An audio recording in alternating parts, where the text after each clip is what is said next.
আপুনি জীৱনত কি বিচাৰিছে, কি বিচাৰি পাইছে আপুনি আপোনাৰ জীৱনত?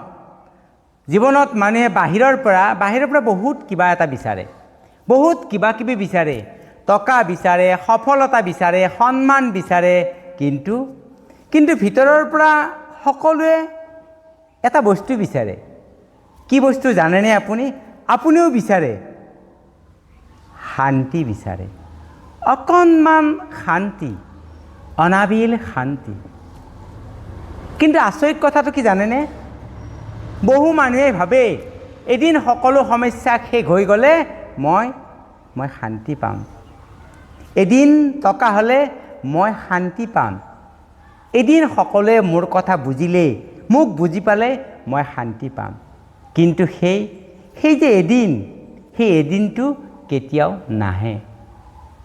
এজন মানুহ আছিল, ভাল চাকৰি আছিল, ভাল ঘৰ আছিল, গাড়ী আছিল, সা সম্পত্তি আছিল, সমাজত নামো আছিল, কিন্তু ৰাতি শুব পৰা নাছিল। কাৰণ তেওঁৰ সমস্যা নাছিল, তেওঁৰ আছিল তুলনা। কিহৰ তুলনা? ভয়, অহংকাৰ, অভিমান। এদিন তেওঁ এটা নিৰ্দিষ্ট বয়সত গৈ এটা কথা বুজিলে। সেই মানুহজনে নিজে কোৱা কথা যে মোৰ অশান্তিৰ কাৰণ মোৰ বাহিৰে একো নাই। সেই অশান্তিবোৰ, যিমান মই জীৱনত অশান্তি পাই আছে, সেই অশান্তিবোৰ কেৱল মোৰ ভিতৰতে আছে। সেইদিনাৰ পৰা তেওঁ এটা সিদ্ধান্ত ল'লে, মই সকলো নিয়ন্ত্ৰণ কৰিব নোৱাৰোঁ, কিন্তু মোৰ যিটো প্ৰতিক্ৰিয়া সেইটো মই নিয়ন্ত্ৰণ কৰিব পাৰোঁ। সেই দিনাৰ পৰাই সেই মানুহজনৰ জীৱন সলনি হ'ল। শান্তি উপহাৰ নেকি? কোনোবাই দিয়া বস্তু নেকি? শান্তি কেতিয়াও উপহাৰ নহয়। উপহাৰ মানে কি? আমি যে কোনোবাই দিব লাগিব, কিন্তু শান্তি কোনো মানুহে আপোনাক দিব নোৱাৰে। আমি এনেই আনৰ পৰা শান্তি বিচাৰি থাকোঁ। কোনো সম্পৰ্কই আপোনাক শান্তি দিব নোৱাৰে, কোনো টকা পইচা সা সম্পত্তিয়ে আপোনাক শান্তি দিব নোৱাৰে। সেইকাৰণে মই কওঁ, শান্তি উপহাৰ নহয়, আনৰ পৰা আমি শান্তি বিচৰা কোনো কথা নাই। শান্তি হ'ল এটা মনৰ সিদ্ধান্ত। আকৌ মনৰ সিদ্ধান্ত মানে কি? মনৰ সিদ্ধান্ত মানে হ'ল যে সকলো কথাতে আমি তৰ্কত নামিব নালাগে। যিকোনো বিষয়ত আমি তৰ্ক কৰি নিজকে আমি জয়ী কৰিব বিচাৰিব নালাগিব। সকলোৱে মন পাম বুলি আমি চেষ্টা কৰিব নালাগিব যে আমি সকলোৱে ভাল পাওঁ, সকলোকে আমি ভাল পাম। সকলো কথা মনক লৈ কিবা এটা মনৰ ভিতৰত পাগুলি থাকি নিজে জ্বলি থাকিব নালাগিব। অৰ্থাৎ মনৰ কথাবোৰ কোনো এটা কথা আমি মনত পাগুলি থাকিব নালাগিব। কেতিয়াওতো কাৰো লগত একো তুলনা কৰিব নালাগে, এইটো আপোনালোক সকলোৱে জানে। কিন্তু এই যিকেইটা কথা শান্তিৰ কাৰণে, এই কথাবোৰ কিন্তু সহজনে? একেবাৰে সহজনে? সহজ নহয়। সেইকাৰণে আমি সকলোৱে শান্তিত থাকিব নোৱাৰোঁ, কাৰণ এই কথাবোৰ আমি মানিব নোৱাৰোঁ। কাৰণ সিদ্ধান্ত ল'বলৈ, এই কথাবোৰ মানিবলৈ কিছুমান সিদ্ধান্ত ল'ব লাগিব, আৰু সিদ্ধান্ত ল'বলৈ গ'লে মানুহৰ সাহস আৰু ধৈৰ্য লাগিব।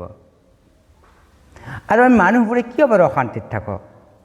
আনৰ জীৱন দেখি আমি নিজৰ জীৱনক আমি অপচন্দ কৰোঁ, হীনমন্যতাত ভোগোঁ। আৰু আমাৰ যিবোৰ অতীতৰ কথা কিছুমান আমি এৰি দিব নোৱাৰোঁ। কোনোবাই আমাক বেয়াকৈ ক'লে বুলি আমি সেইবোৰ কথা এৰি দিব নোৱাৰোঁ। সকলোৰে পৰা আমি স্বীকৃতি বিচাৰি থাকোঁ, সকলোৱে আমাক ভাল পাওঁ, সকলোৱে আমাক স্বীকৃতি দিয়ক। তাৰোপৰি নিজৰ ভুল আমি কেতিয়াও স্বীকাৰ কৰিব নিবিচাৰোঁ যে এইটো মই ভুল কৰিলোঁ। এইবোৰ নকৰিলে বা কৰিব নোৱাৰিলে জীৱন আমাৰ কঠিন হয়। কিন্তু এইবোৰ থাকিলে, যদি এইবোৰ আমি আমাৰ জীৱনৰ পৰা এৰাই চলিব নোৱাৰোঁ, তেতিয়াহ'লে আমি শান্তি অসম্ভৱ। শান্তি কেতিয়াও নাহে। আমি এতিয়া শান্তিটো আমি কেনেকৈ বাছি ল'ম? আমাৰ জীৱনত কেনেকৈ শান্তি বাছি ল'ম? আমাৰ যি আছে আমি তাতে কৃতজ্ঞতা প্ৰকাশ কৰিব লাগিব। যি আছে আমাৰ জীৱনত বৰ্তমানলৈকে যি আছে তাতে আমি সন্তুষ্টি প্ৰকাশ কৰিব লাগিব। আমি আমাৰ নিজৰ সীমা এটা মানি ল'ব লাগিব যে এইখিনিলৈকে মোৰ সীমা, ইয়াৰ পৰা আমি আগুৱাব নালাগিব। আমি যিবোৰ কথা সলনি কৰিব নোৱাৰোঁ, কাৰোবাক কৈ হয়, কাৰোবাক মনা হয়, সেইবোৰক লৈ আমি লাগি থাকিব নোৱাৰোঁ। সেইবোৰ মানি ল'ব লাগিব। যেতিয়া আমি সলনি কৰিব নোৱাৰোঁ, এইটোত আমি লাগি থকাৰ কোনো মানেই নাই। সময়মতে আমি না ক'বলৈ শিকিব লাগিব। যদি আমি না ক'ব নিশিকোঁ, তেতিয়া মনত আমি শান্তি নাপাওঁ। আৰু মনটো আমি ভালে ৰাখিব গ'লে শান্তি মানে সমস্যাত থকা নহয়। শান্তি মানে সমস্যাৰ মাজতো স্থিৰ থকা নহয়। বয়স বঢ়াৰ লগে লগে মই বুজিছোঁ বা আপুনিও বুজক, কি বুজে জানে? বয়স বঢ়াৰ লগে লগে মানুহে বা আমিও বুজি উঠিছোঁ, তৰ্ক কৰি জয়ী হোৱাতকৈ শান্তিটো ডাঙৰ বস্তু। প্ৰমাণতকৈ যিটো মনে মনে থকাৰ শক্তি, সেইটো বিৰাট শক্তিশালী।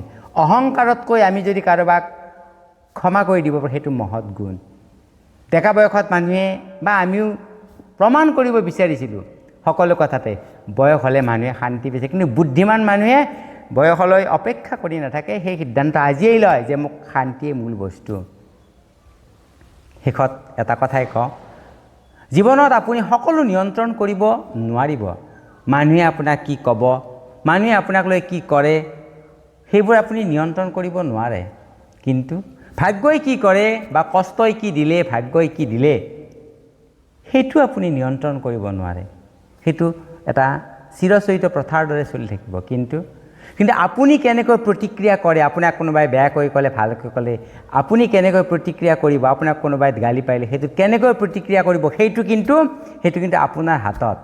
আৰু সেইটো যদি আপুনি নিয়ন্ত্ৰণ কৰিব পাৰে, আৰু আপুনি যদি আপোনাৰ হাতৰ মুঠিত থাকিব, আপুনি কেনেকুৱা প্ৰতিক্ৰিয়া দিব, তেতিয়া আপুনি শান্তি পাব।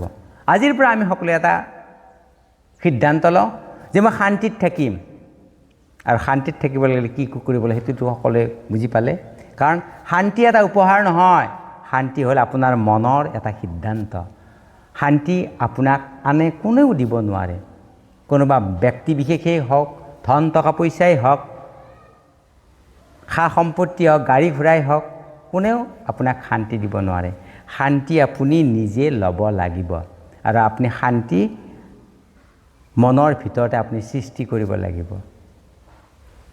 আহক, যদি আপোনাৰ মোৰ এই কথাখিনি যদি ভাল লাগে, তেতিয়াহ'লে আপুনি কমেণ্ট কৰক, হয় মই শান্তিত আছোঁ বা মই শান্তি বিচাৰি পাইছোঁ। পিছত আপোনাক আকৌ লগ পাম আৰু এনেকুৱা জীৱনৰ সঁচা কথাবোৰ পাতি যাম। আজিলৈ এৰিলোঁ। পুনৰ আপোনালোক সকলোকে নমস্কাৰ।